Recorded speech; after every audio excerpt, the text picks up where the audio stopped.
અમૂલની ચૂંટણીનું પરિણામ જાહેર. ખેડા જિલ્લા સહકારી દૂધ ઉત્પાદક સંઘના નિયામક મંડળની ચૂંટણીનું પરિણામ જાહેર થયું છે.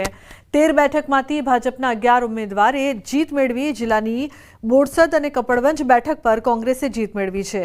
ચૂંટણી પહેલા 4 બેઠક બિનહરીફ થતા ભાજપના 4 ઉમેદવારનો વિજય થયો હતો.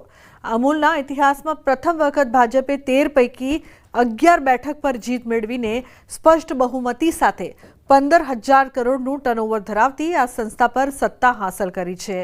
13 ડિરેક્ટરોની ખેડા જિલ્લા દૂધ ઉત્પાદક સહકાર સંઘ અમૂલનો વહીવટ કરે છે. જો ગત 2.5 વર્ષમાં અમે દૂધના ભાવમાં 3 વર્ષમાં 21% ભાવ વધારો કર્યો. અમે બોનસમાં એટલે કે ભાવફેરમાં 90% ભાવફેરક વધારાનો આપ્યો છે. આગામી દિવસોમાં પણ અમારો અભિગમ રહેશે કે અમે પશુપાલકોને બને એટલા પોષણક્ષમ દૂધના ભાવ વધારે આપીએ અને બને એટલો ભાવ ફરક વધારે આપીએ. અમારા પશુપાલકને આત્મનિર્ભર બનાવવો છે. અમે આશા રાખીએ છીએ કે અમારો પશુપાલક બેંકમાં લોન લેવા નહીં, બેંકમાં ફિક્સ ડિપોઝિટ મૂકવા જાય.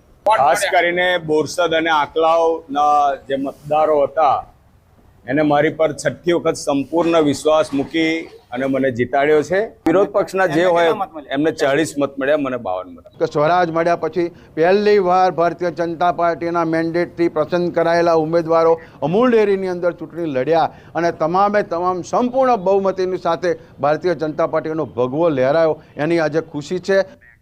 સરકારી અધિકારીઓ ધારાસભ્યને પણ નથી ગણકારતા. કડીના ધારાસભ્ય અને નાયબ કાર્યપાલક ઇજનેર વચ્ચેની વાતચીતનો વિડીયો વાયરલ થયો છે.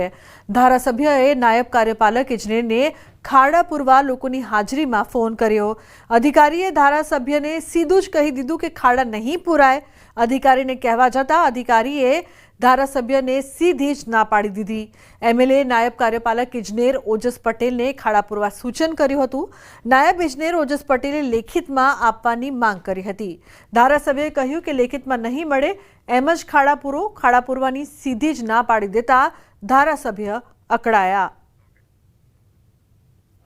મારે લખીને આપવાનું નથી, તમારે રોડ કરવાનો છે. બોલો, મારે લખીને આપવાનું નથી, રોડ તમારે ખાડા પૂરવાના છે. પૂરી લો, હું હમણાં જોવા આવું છું. આજ સુધી ચલો, કેમ નહીં પૂરાય? મને કારણ લખીને આપો. નહીં પૂરવાનું કારણ આપો. હા, લખીને આપો. તમે ઓફિસમાં આવો. ચલો, ઓફિસમાં આવો. તમે ઓફિસમાં આવો. મારી આવો.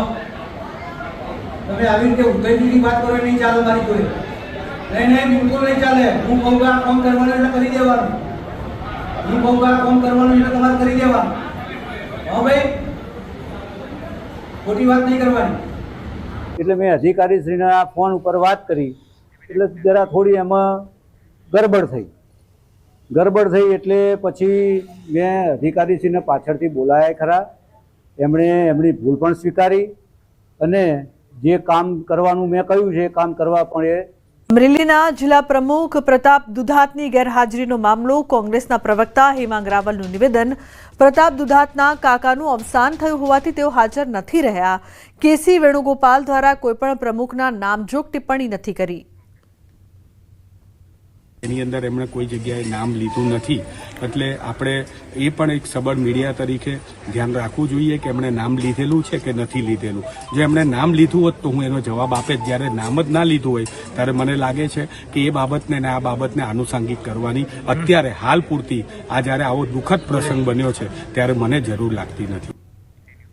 તો જૂનાગઢ કોંગ્રેસ સેવા દળના રાષ્ટ્રીય અધ્યક્ષ લાલજી દેસાઈએ નિવેદન આપ્યું કે પ્રતાપ દુધાતનો વિષય અમારો આંતરિક છે, અમે ઉકેલી લઈશું.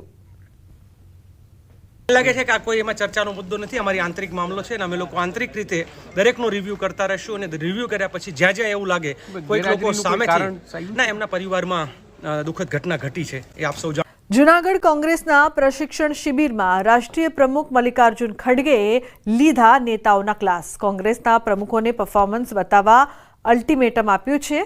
નવી નિમણૂકમાં 9 જેટલા પ્રમુખોની કામગીરી સામે કેન્દ્રીય નેતૃત્વએ નારાજગી વ્યક્ત કરી છે.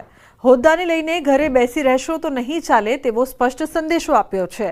સત્તા અને જીત મળે કે ન મળે પરંતુ સંગઠન મજબૂત બને તેવા પ્રયત્નો કરવા ટકોર કરાઈ છે. 9 જેટલા પ્રમુખોની કામગીરીને બિરદાવી દેવભૂમિ દ્વારકા, જામનગર, બનાસકાંઠા, પાટણ, મહેસાણા સહિતના જિલ્લા પ્રમુખોની કામગીરીથી પાર્ટી સંતુષ્ટ છે. નબળી કામગીરી ધરાવતા જિલ્લા પ્રમુખોને 90 દિવસનું અલ્ટિમેટમ આપવામાં આવ્યું છે. યોગ્ય કામગીરી નહીં બતાવે તો હોદ્દા પરથી દૂર કરવા સુધીની પાર્ટીની તૈયારી છે. પ્રમુખોની કામગીરીનું સીધું મોનિટરિંગ દિલ્હી કેન્દ્રીય નેતૃત્વમાં ચાલી રહ્યું છે. जो लोग काम नहीं करना चाहते और आप लोग जनता पे थोपना चाहते हैं तो ये नहीं होगा. अगर ऐसे लोग हैं मुकुल जी, आप और ऑर्गेनाइजिंग सेक्रेटरी मिलके फौरन ऐसे लोगों को निकाल दो, क्योंकि एक सड़ा आम सारे को जो टोकरी में रहते सब आम को खराब कर देता. तो इसीलिए जो जल्दी जाने वाले हैं जाओ, दूसरे को उसमें वहां पर लाइए. કોંગ્રેસના રાષ્ટ્રીય પ્રમુખ મલ્લિકાર્જુન ખડગેની ટકોર બાદ પણ જૂનાગઢ કોંગ્રેસની પ્રશિક્ષણ શિબિરમાં અમરેલી જિલ્લા કોંગ્રેસ પ્રમુખની સૂચક ગેરહાજરી સામે આવી છે. કોંગ્રેસના જિલ્લા પ્રમુખ પ્રતાપ દુધાત ગેરહાજર રહ્યા. રાષ્ટ્રીય નેતૃત્વએ પ્રતાપ દુધાતની ગેરહાજરીની ગંભીર નોંધ લીધી છે. અગાઉની શિબિરમાં પણ પ્રતાપ દુધાત હાજર રહ્યા ન હતા. કોંગ્રેસના રાષ્ટ્રીય મહાસચિવ કેસી વેણુગોપાલે કહ્યું, કોંગ્રેસમાં જે લોકો કામ કરે છે તેને પ્રોત્સાહન મળશે, જે લોકો કામ નહીં કરે તેની પાસેથી હોદ્દા છીનવી લેવામાં આવશે. પ્રતાપ દુધાતના સ્થાને કોંગ્રેસ નવા પ્રમુખની નિમણૂક કરશે. પ્રતાપ દુધાતની ગેરહાજરી પર લાલજી દેસાઈનું નિવેદન છે, આ અમારી આંતરિક બાબત છે. પ્રતાપ દુધાતે વિધિવત રજા ચિઠ્ઠી મૂકી છે. જો કે જિલ્લા પ્રમુખની નિમણૂક બાદ તાલુકા સંગઠનની પણ પ્રતાપ દુધાતે નિમણૂક નથી કરી. काम करने वाले के लिए प्रोत्साहन नहीं है, काम करना नहीं वाले के लिए शिक्षण भी नहीं है. Now we are going to change that. Those who are doing the work, we will appreciate them, we will give promotion to them. Those who are not doing the work, with great humble request, we are asking them to relieve them the post. One president is not coming for far in this camp. Last camp also he is not present. We are going to change him immediately. This is what our decision. I am telling you very clearly. ભાવનગરમાં ડ્રેનેજના પ્રશ્નને લઈને અધિકારીઓ પર ગાજ. Municipal કમિશનરે 2 અધિકારીઓને ફટકારી notice. સમસ્યાનો ઉકેલ ન આવતા ખુલાસો માંગ્યો છે. સ્થાનિકોની વારંવાર રજૂઆત છતાં ઉકેલ નહીં. 2 કાર્યપાલક ઇજનેરોને કારણદર્શક નોટિસ પણ ફટકારી છે.